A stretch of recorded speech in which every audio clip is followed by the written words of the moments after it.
28 বছর ধরে আমার বাবা আমাকে সবার সামনে একটা নামেই ডাকতো, জারজ। আর একদিন একটা ডিএনএ রিপোর্ট সব কিছু ওলট পালট করে দিল। সেদিন ছিল শুক্রবার। আমাদের পুরনো বাড়িতে বড় একটা পারিবারিক ভোজ বসেছিল। লম্বা টেবিল, দামি প্লেট, সাজানো খাবার, সবকিছু যেন বাহ্যিকভাবে নিখুঁত। কিন্তু সেই সাজের আড়ালে লুকিয়েছিল বছরের পর বছর জমে থাকা অপমান আর কষ্ট। হঠাৎ বাবা সোলাইমান সাহেব সবার সামনে দাঁড়িয়ে ঘোষণা করলেন তিনি আমার বিয়ে দেবেন না।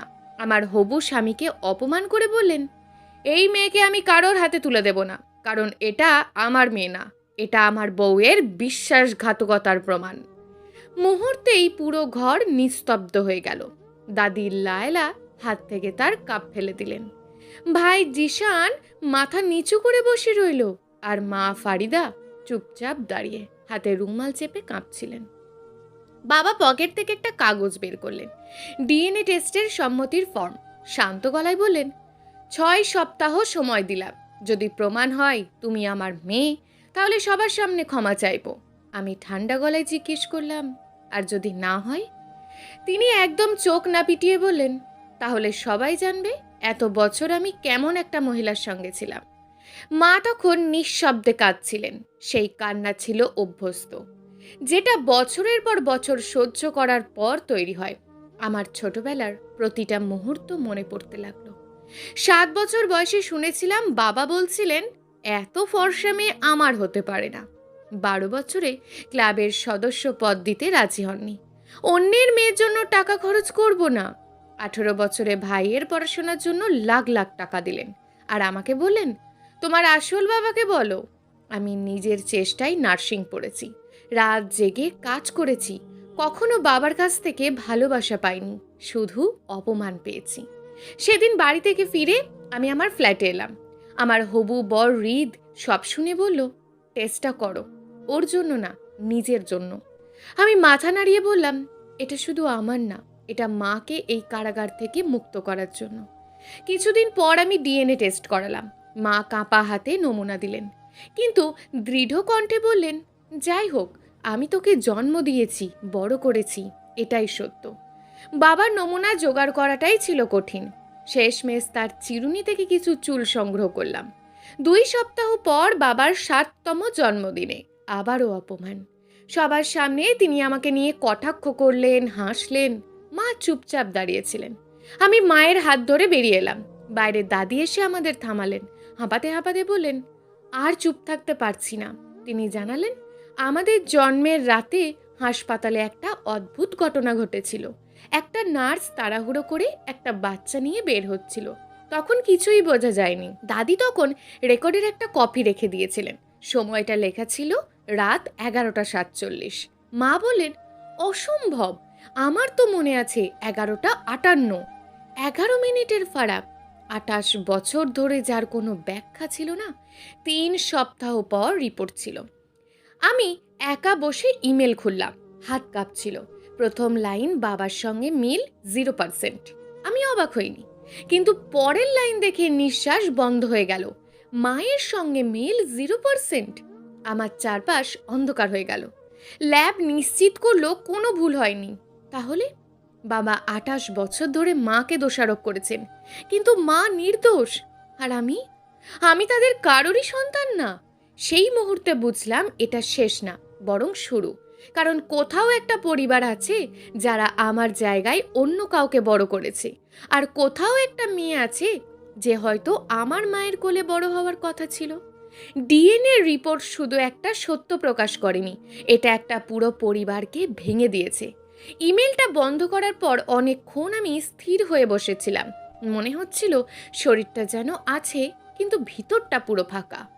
আয়নায় নিজের মুখের দিকে তাকিয়ে প্রথমবারের মতন মনে হলো, এই মানুষটাকে আমি চিনিই না। আমি কার মেয়ে? প্রশ্নটা মাথার ভেতর ঘুরপাক খেতে লাগলো।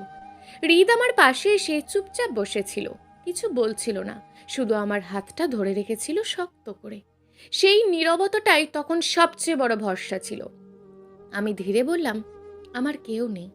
হৃদ মাথা নেড়ে বলল, আছে, শুধু তুমি এখনো খুঁজে পাওনি।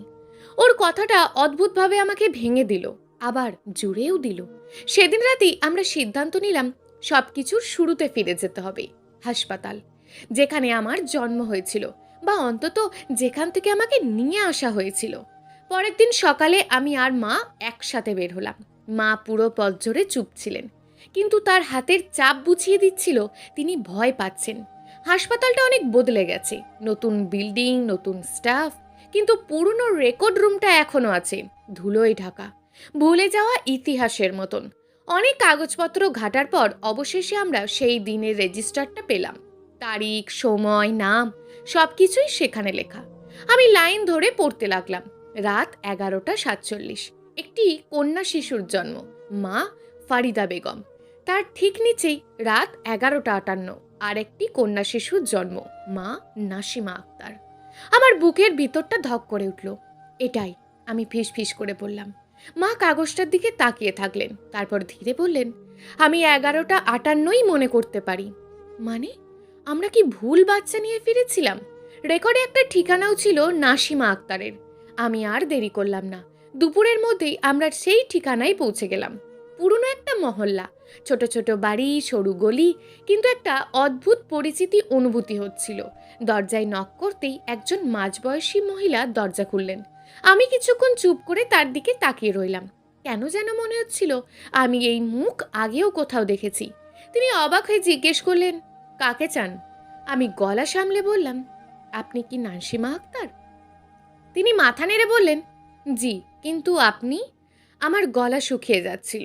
আমি হয়তো আপনার মেয়ে। মুহূর্তেই তার মুখের রং বদলে গেল। আমাদের ভিতরে বসানো হলো। ঘরের ভিতরটা খুব সাধারণ, কিন্তু অদ্ভুতভাবে উষ্ণ।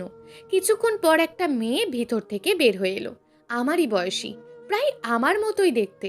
আমি তাকিয়ে রইলাম, সেও। মনে হচ্ছিল আয়নায় নিজেকেই দেখছি, শুধু অন্য জীবনের প্রতিফলন। নাসিমা আপা কাঁপা কাঁপা গলায় বললেন, এটা এটা আমার মেয়ে আয়েশা। আমার বুকটা কেঁপে উঠল। তাহলে? আমি ধীরে বললাম, হাসপাতালে সেদিন 2টো বাচ্চা হয়েছিল, সময়ের গরমিল, ডিএনএ রিপোর্ট। সবটা শুনে ঘরটা নিস্তব্ধ হয়ে গেল। আয়েশা ধীরে এসে আমার সামনে দাঁড়ালো। তার চোখে পানি জমে উঠেছে। সে ফিসফিস করে বলল, তাহলে তুমি? আমি মাথা নেড়ে বললাম, হয়তো। আমরা একে অন্যের জায়গায় বড় হয়েছি। সেই মুহূর্তে কেউ কিচ্ছু বলতে পারছিল না। 2টো পরিবার, 2টো জীবন, 2টো গল্প, সব কিছু একসাথে জড়িয়ে গেছে। নাসিমা আপা হঠাৎ কেঁদে উঠলেন, আমার মেয়ে এত বছর কোথায় ছিল? আমার মা চুপচাপ দাঁড়িয়েছিল। তারপর ধীরে এগিয়ে এসে বললেন, আপনার মেয়েকে আমি বড় করেছি, কিন্তু আমি জানতাম না। দুজন মা একে অপরের দিকে তাকিয়ে রইলেন। কোনো অভিযোগ ছিল না, শুধু হারানোর ব্যথা। আয়েশা আমার হাতটা ধরল। তার হাতটা ঠান্ডা কিন্তু শক্ত। সে বলল, আমরা কি আবার শুরু করতে পারি? আমি কিছুক্ষণ ওর দিকে তাকিয়ে রইলাম, তারপর ধীরে বললাম, হ্যাঁ, কিন্তু এবার সত্য নিয়ে। সেদিন সন্ধ্যায় আমরা 4জন পাশাপাশি বসেছিলাম। প্রথমবারের মতন মনে হচ্ছিল আমি হয়তো আমার গল্পের শুরুটা খুঁজে পেয়েছি, কিন্তু একটা প্রশ্ন এখনো বাকি, ভুলটা কিভাবে হয়েছিল? এটা কি শুধুই দুর্ঘটনা, নাকি এর পেছনে লুকিয়েছে আরো বড় কোনো সত্য? আর সবচেয়ে বড় কথা, সুলাইমান সাহেব, তিনি যখন এই সত্যটা জানবেন তখন কি করবেন? সেদিন রাতটা কেউ ঠিক মতন ঘুমাতে পারেনি। 2টা পরিবার, 2টা মা, 2টা মেয়ে, একটা ভুলের ভিতরে আটকে ছিল 28 বছর ধরে। আমি বারান্দায় দাঁড়িয়েছিলাম। নিচে অন্ধকার রাস্তা, দূরে স্ট্রিট লাইটের হলুদ আলো। মনে হচ্ছিল জীবনটা যেন নতুন করে শুরু হওয়ার আগেই একটু থেমে গেছে। পিছন থেকে মা ফারিদা ধীরে এসে দাঁড়ালেন। তুই ঠিক আছিস? আমি একটু হেসে বললাম, জানি না, কিন্তু আগের মতো নেই। মা আমার কাঁধে হাত রাখলেন। আমি তোকে জন্ম দিইনি, কিন্তু তোকে ভালোবাসি, এটা কি বদলাবে? আমি এক মুহূর্তও দেরি করিনি। না মা, এটা কখনোই বদলাবে না। মা তখন কেঁদে ফেললেন, কিন্তু সেই কান্না ভাঙনের না, মুক্তির। পরের কয়েকদিন আমরা সত্যটা প্রমাণ করার জন্য অফিসিয়ালি প্রক্রিয়ায় গেলাম। হাসপাতালের বিরুদ্ধে তদন্ত শুরু হলো। পুরনো স্টাফদের খোঁজা হলো। অবশেষে এক নার্সকে পাওয়া গেল, যিনি সেদিন ডিউটিতে ছিলেন। প্রথমে তিনি কিছুই মনে করতে পারছিলেন না, কিন্তু যখন রেজিস্টার, সময় আর ডিএনএ রিপোর্ট সবার সামনে রাখা হলো, তখন তার মুখের রং বদলে গেল। তিনি ধীরে বসে পড়লেন। সেদিন খুব চাপ ছিল, তার কণ্ঠটা কাঁপছিল। দুটো বাচ্চা, প্রায় একই সময়। একটা প্রভাবশালী পরিবার ছিল, তারা ছেলের আশা করছিল। আমরা নিঃশ্বাস বন্ধ করে শুনছিলাম। আমি আমি ট্যাগ বদলে ফেলেছিলাম, ইচ্ছে করে না। কিন্তু তিনি মুখ ঢেকে কেঁদে উঠলেন। আমি ভাবিনি এত বড় ভুল হয়ে যাবে। সত্যটা অবশেষে পুরোপুরি স্পষ্ট হলো। একটা ভুল, একটা অসতর্কতা, আর তার ফল দুটো জীবন বদলে যাওয়া। এরপর সবচেয়ে কঠিন কাজটা বাকি ছিল, বাবাকে জানানো। সুলাইমান সাহেবের বাড়িতে আবার সবাই জড়ো হলো, কিন্তু এবার পরিবেশ আলাদা। কেউ হাসছিল না, কেউ অভিনয় করছিল না। আমি সামনে গিয়ে দাঁড়ালাম, আমার পাশে মা, আর অন্য পাশে আয়েশা ও নাসিমা আপা। আমি শান্ত গলায় বললাম, আপনি যেটা প্রমাণ করতে চেয়েছিলেন সেটা ঠিকই ছিল। তিনি ঠোঁট বাঁকিয়ে বললেন, অবশেষে স্বীকার করছো তাহলে? আমি মাথা নাড়লাম, হ্যাঁ, আমি আপনার মেয়ে না। ঘরের ভিতর ফিসফাস শুরু হলো, কিন্তু আমি থামালাম না। কিন্তু আমি আয়েশার দিকে তাকালাম। আপনার আসল মেয়ে এখানে দাঁড়িয়ে আছে। নিস্তব্ধতা, পুরো ঘর যেন জমে গেল। ডিএনএ রিপোর্ট তার সামনে রাখা হলো।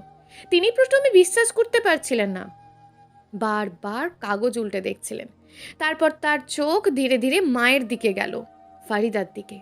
28 বছরের অভিযোগ এক মুহূর্তে ভেঙে পড়ল। আমি এই প্রথমবার তার গলা কাঁপল। আমি ভুল ছিলাম। কেউ কিছু বলল না। তিনি মায়ের সামনে এসে দাঁড়ালেন। আমি তোমার সাথে অন্যায় করেছি। মা চুপচাপ তাকিয়েছিলেন। ক্ষমা করে দাও, মা ধীরে বললেন। ক্ষমা করাটা সহজ না, কিন্তু আমি মুক্তি চাই, নিজের জন্য। তারপর তিনি আমার দিকে তাকালেন, এই প্রথমবার অপমান ছাড়া। আমি তোমার সাথে। তিনি থেমে গেলেন। আমি তাকে থামিয়ে দিলাম। আপনার কিছু বলার দরকার নেই। আমার গলা শান্ত কিন্তু দৃঢ় ছিল। আপনি আমাকে 28 বছর ধরে যেভাবে দেখেছেন, আমি সেটা কখনো ভুলবো না। কিন্তু আমি সেটার মধ্যে আটকেও থাকবো না। আমি আয়েশার দিকে তাকালাম। সে ধীরে এগিয়ে এসে তার বাবার সামনে দাঁড়ালো। দুজনের চোখে একই রকম অচেনা পরিচয়। একজন হারানো মেয়ে, একজন দেরিতে পাওয়া বাবা। সব কিছু ঠিক হতে সময় লাগবে, এটা আমরা সবাই জানতাম। কিন্তু অন্তত এবার সত্যটা ছিল। কয়েক মাস পর আমার বিয়ে হলো, ছোট্ট করে, ঘনিষ্ঠ মানুষদের নিয়ে। হৃদ পাশে দাঁড়িয়েছিল, যেমনটা সব সময় ছিল। মা ফারিদা আমার হাত ধরেছিলেন, আর আশ্চর্যভাবে নাসিমা আপাও পাশে দাঁড়িয়েছিলেন। দুই মা, দুই ভালোবাসা, দুটো আলাদা পথ এক জায়গায় এসে মিলেছে। বিয়ের শেষে আমি আয়েশার পাশে গিয়ে দাঁড়ালাম। সে হেসে বলল, আমরা তো একে অপরের জীবনটা মিস করেছি। আমি বললাম, হয়তো, কিন্তু এখনো সময় আছে। সে হাত বাড়িয়ে দিল, আমি ধরলাম। জীবন সবসময় নিখুঁত না, কখনো কখনো একটা ভুল পুরো গল্পটাই বদলে দেয়। কিন্তু সত্য, সত্য শেষ পর্যন্ত পথ দেখায়। আমি এখন জানি, পরিচয় শুধু রক্তে না, ভালোবাসাতেও গড়ে ওঠে। আর পরিবার শুধু জন্মে না, যারা পাশে থাকে তাদের দিয়েই তৈরি হয়। সমাপ্ত। গল্প হারানো পরিচয়। লেখক গল্পঘর।